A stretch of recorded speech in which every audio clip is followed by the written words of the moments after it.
This morning, Keir Starmer, along with 55 other Commonwealth leaders, signed a communique that will force the United Kingdom into formal conversations regarding slavery reparations. It said, and I quote, "The time has come for a meaningful, truthful and respectful conversation towards forging a common future based on equity." Now, Starmer's ruled out cash compensation, but forgive me if I'm sceptical. He's already developed a habit for backflips, and in addition, there are plenty of ways of delivering non-cash compensation that would still leave the United Kingdom shortchanged, like loan forgiveness, for example. But the cash is almost beside the point. The point is, this was an opportunity for a British leader to get up on the world stage and proudly and unequivocally defend his country's history and its values, and he crumbled. Instead, he curled up into the default position of the modern left, which is to express shame and guilt for our past. This is what he should have done. He should have taken that communique, ripped it up, and instead politely requested a thank you to the United Kingdom from the members of the Commonwealth. Thank you for ending the slave trade and paying astronomical amounts of money to do so. Thank you for delivering the rule of law and democracy. Thank you for raising living standards. Thank you for quantum leaps forward in education and health. Thank you for protecting the rights of women. Thank you for bringing civilisation to uncivilised corners of the globe. And you know what? We will not even send you a bill for it. Slavery was abhorrent, but the British Empire, on balance, was a force for tremendous good. And I'm sick and tired of our leaders not standing behind that self-evident truth. Well, hang on, I have to let JJ have a bite of the cherry because JJ winced when you said that. Just you saying about bringing civilisation to uncivilised parts or corners. With respect, I know you're Australian, but I'm sure there's lots of the world you haven't seen. And for an Australian to come here and tell us about our British history and how they civilised everywhere that was uncivilised, plenty of places in this world may not meet the same level of civilisation that you think is civilised, but there are still fine and happy places. I don't think it's anyone's right, and it's our right as British people and to protect everyone's freedoms for every other country to live as they wish to be lived. That's what I take umbrage with. Yeah, when I say civilised, number one, raised quality of life, we raised living standards. We also killed life expectancy. We also killed plenty. But this is the problem with this debate, in that we don't look at it as a cost-benefit analysis. We either say someone was entirely good or entirely bad. We need to say that, of course, there were terrible things in our past, but on balance, the benefits that the British Empire brought to the world... From our perspective. From the perspective of objective metrics like life expectancy, like education levels, like literacy levels, like health standards. These are all objective things we measure. That how much obesity do we have in the Western world? Do you think that's a good health standard? Well, I'm probably going to blame the Americans as that. But reparations, listen, I'm not saying we should have reparations or not. I'm not really fussed either way. But Italy paid reparations to countries. After World War II, lots of the loser countries had to pay reparations that are still being paid by some countries now. Yeah. USA got paid reparations from Italy. Yeah. Well, why is that OK? But then for us to say, well, no, everyone else who wants it, we're not going to give it. We're not going to give it. Reparations were paid to people who were directly affected by the wrong. This is reparations being paid to people who have no connection to slave trade. In 2022, Italy was still paying $5 billion in reparations to Libya. People who were around for when the 3 decades when Libya was occupied by Italy were not still around. Well, Eunice, can I ask you a question? Because there was once upon a time a Persian Empire, right? Do you think actually the Iranians would entertain the idea that they should pay some form of reparations to the countries that they colonised? No, not at all, because, and this is where I disagree with you, my friend, because at what point do we stop? Every single country in the world at one point was conquered by another, okay? So am I owed reparations from the Arabs because they conquered the old Persia? Or, you know, should the Romans pay reparations to the British? So on and so forth. So I just think, like, this idea, like, how far are we going to go back in history? And as my friend said over there, the British Empire was a net positive for the world, OK? Overall, they kick-started world trade. They invaded many countries. They globalised science and, you know...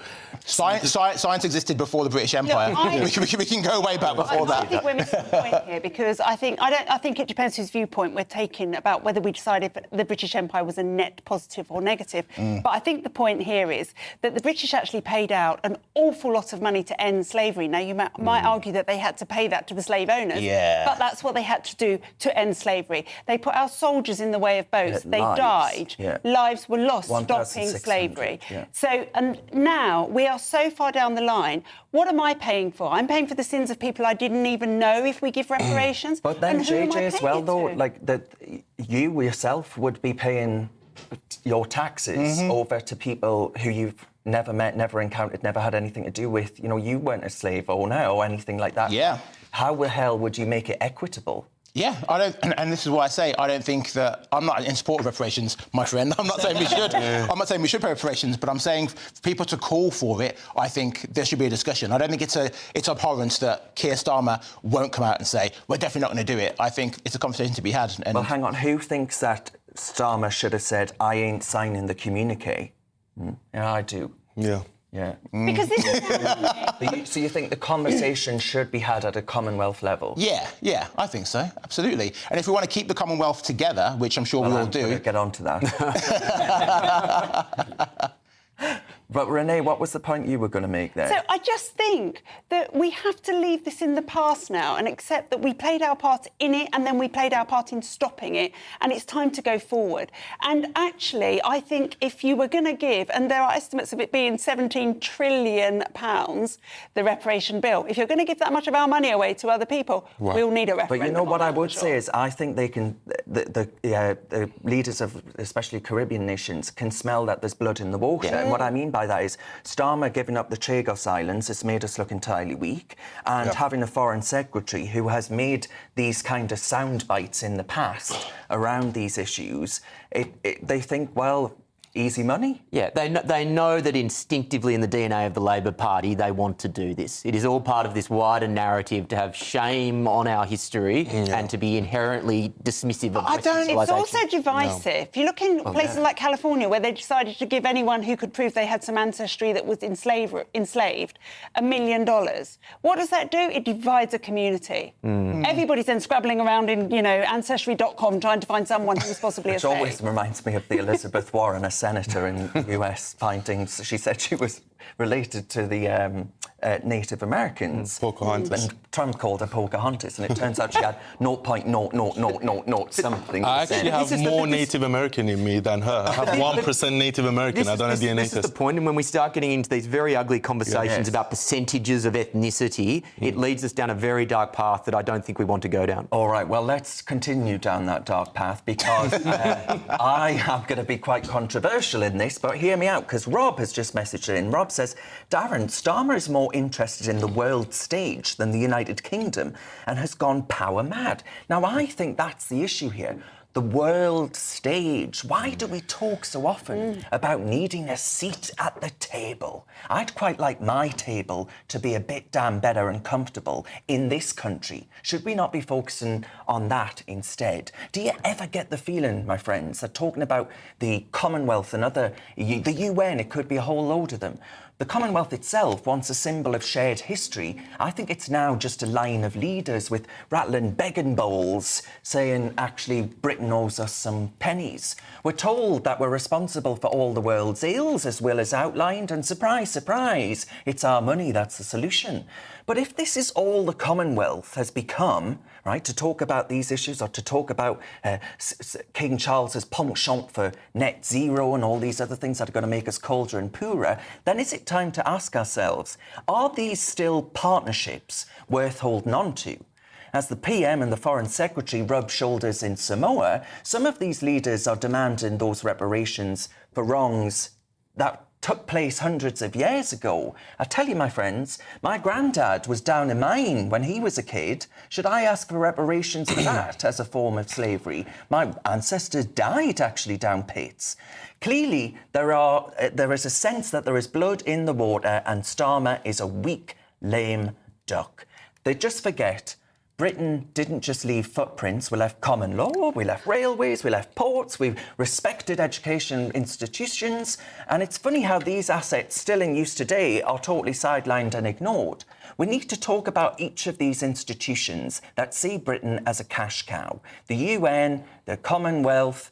I could go on and on and on. Don't get me started on Davos and the World Economic Forum. They see Britain as the ultimate cash cow. So I say maybe it's time to cut them loose. Loyalty is a two-way street, and right now it feels like we're the only ones playing the toll. I'm absolutely sick. The UN, the ECHR, the Commonwealth, the EU, Britain's soft power, superpower. We need to actually focus on these things. A seat at the table. You sound like you've swallowed Lord Mandelson. We've got our own issues here. Let's deal with them, eh? Darren, here's my challenge with this. There's the practical side of things as to whether the Commonwealth is really valuable anymore, and I think we can all agree it's of relatively limited use. But there's a deeper meaning behind the Commonwealth that reflects British and Commonwealth history, and it's that modern incarnation of our history that I feel if you just rip it away, it's just another thing that we're slowly tearing down. Listen, the only thing I feel sad about is that it was very dear to our late Queen's heart, and that makes me feel sad. But I think, actually, I can't think of a single thing that the Commonwealth doesn't strive to better democracy, for example, and all these other things. If you look across some nations in the Commonwealth, you can't argue that they are open, free and not corrupt. But I would There is a argue lot that of nor are corruption. we anymore. Well, I mean, you could argue to a certain extent. I'm talking pilfering from the state in certain countries. That's why, actually, they say, oh, well, Britain left us poor. No, actually, I'm afraid in many cases, a lot of your own leaders have left you poor. You see, I think, thinking about the history, the Commonwealth actually is a beautiful example of how we came after the war and we got into a situation where Britain was being accused all of the time of being this great coloniser who did all of these bad things. And I think the Queen, who brought this all together, demonstrated actually that we are one of the most open and forgiving societies in the world, and we brought together countries that would never be teammates at the table, really, from all races, all different cultures. And I think the Commonwealth, from that perspective, is something that we should be proud of. And I think my gut says, Darren, that we should keep it. That doesn't mean we should just bend over any time one of them says, oh, we need reparations. But I do think the Commonwealth is a force for good, and I really enjoy the Commonwealth Games. I think, again, we're looking at it from our eyes as British citizens. I wonder in the Commonwealth countries how they view us. Because if being part of the Commonwealth, it really should mean that if you are from India, for example, you should be able to get a visa to come to this country to study, to work with relative ease. Why should it mean that? Because part of the Commonwealth essentially is just an extension of this country. Well, I'm sorry, that backs up my argument of why we should leave. I don't think we should do that at all. Yeah, I'm not sure it should. India have billions, over 1 billion people living in it. Listen, I understand what you're saying. I'm just literally putting forward the point of, if you look at the same way as, let's say, take North America.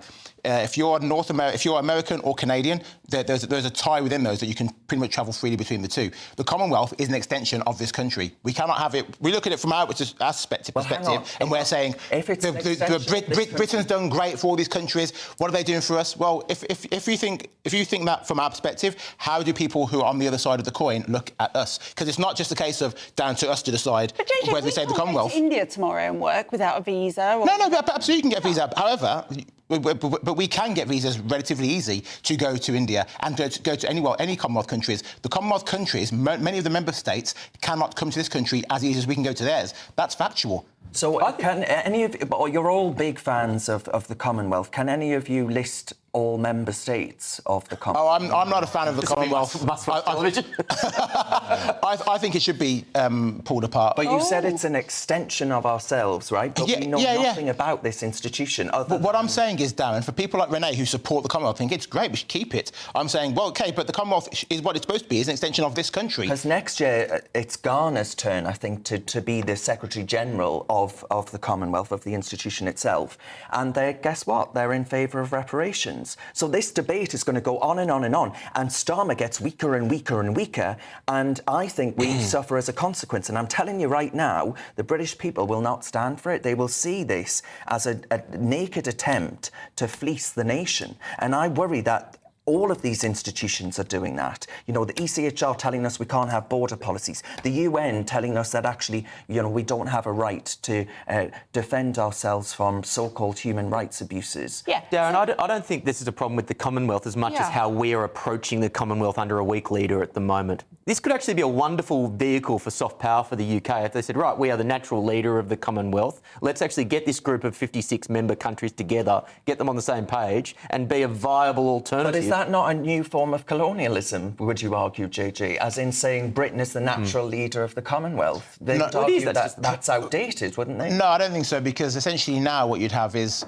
leaders in those countries. It's not a case of Britain making a rule and those people having to just go along with it. There's leaders in those countries who can now stand up and say, no, no, we don't agree with that, we're not doing it. We're not going to have your judges tell us our rules anymore. True. All right, OK, well...